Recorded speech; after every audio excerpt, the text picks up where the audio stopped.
আমি হিন্দু ধর্মটা আরো খুব জোরালোভাবে একটু করি, কারণ আমার বাবা মা পৃথিবীতে বেঁচে নেই। তাদের সৎ কাজ এবং মৃত্যুর পর বাবা মার কাজ বেড়ে যায়। এটা আমি জানি না সবাই মানবে কিনা, বাট আমার কাছে মনে হয় বেড়ে যায়। তো সেই জায়গা থেকে আসলে এটা আমাকে পালন করতেই হয়। শাকিব খানের কাছ থেকে এত বেশি কষ্ট পাওয়ার পর নিজেকে কেমন দিশেহারা লাগছিল। তারপরে মনে হলো নিজের ধর্মটাকে আঁকড়ে ধরি এবং ভালোভাবে ধর্মটাকে পালন করি। এবার একটি অনুষ্ঠানে গিয়ে ঠিক এরকমই মন্তব্য করেছেন চিত্রনায়িকা অপু বিশ্বাস। তিনি বলেন, শাকিব খানকে বিয়ে করে তাকে ভালোবেসে আমি আমার ধর্ম ত্যাগ করেছিলাম, মুসলিম ধর্ম গ্রহণ করেছিলাম। মুসলিম ধর্ম অনুযায়ী নামাজ কলমা সবকিছুই আমি করতাম, আমি রোজাও রাখতাম। একজন মুসলিম হিসেবে যা যা করণীয় ছিল তার সবটাই আমি করার চেষ্টা করেছি, কিন্তু বিনিময়ে আমি কিছুই পেলাম না।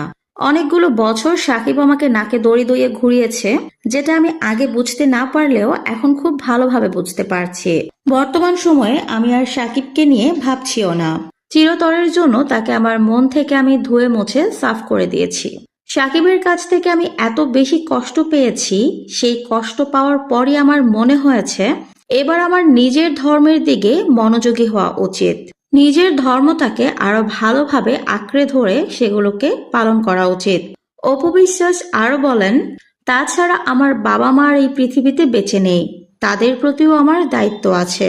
ওনারা বেঁচে থাকতে যতটুকু সম্ভব হয়েছে তাদের প্রতি আমি দায়িত্ব পালন করেছি, কিন্তু বাবা মা মারা যাওয়ার পর আমি মনে করি সন্তানের তাদের প্রতি আরো দায়িত্ব বেড়ে যায়। আমার মা কিন্তু ধর্মের প্রতি অনেক বেশি গুরুত্ব দিয়েছেন, তিনি সবকিছুই খুব গুরুত্বের সাথে পালন করতেন। সেজন্য আমি আমার মায়ের মতো করেই এখন হিন্দু ধর্মটাকে পালন করার চেষ্টা করছি। কে কিভাবে আমি জানি না, কিন্তু আমি মনে করি বাবা মায়ের মৃত্যুর পর সন্তানের দায়িত্ব আরো বেশি। আমি সেটাই সুন্দর করে পালন করার চেষ্টা করছি। অপু বিশ্বাস আরো বলেন, সাকিবকে ভালোবেসে সাকিবের ধর্ম গ্রহণ করেছিলাম, সেভাবেই ধর্মকে সম্মান জানিয়ে সবকিছু করার চেষ্টা করছিলাম, কিন্তু বিনিময়ে আমি কিছুই পাইনি। একেবারে কিছু পাইনি বলা যায় না, পেয়েছি অনেক বেশি কষ্ট, অপমান। সাকিব খান আমাকে প্রতিনিয়তই অপমান অপদস্থ করে গেছে, বর্তমানেও করছে, তবে আমি এখন সেগুলো থেকে নিজেকে সরিয়ে নিয়ে এসেছি। সাকিবকে আর কোনো প্রকার সুযোগ দেয়া হবে না আমাকে ছোট করার জন্য বা অপমান করার জন্য। এবার ক্যামেরার সামনে এসে সাকিব খানের প্রতি ঠিক এভাবেই ক্ষোভ প্রকাশ করলেন চিত্রনায়িকা অপু বিশ্বাস।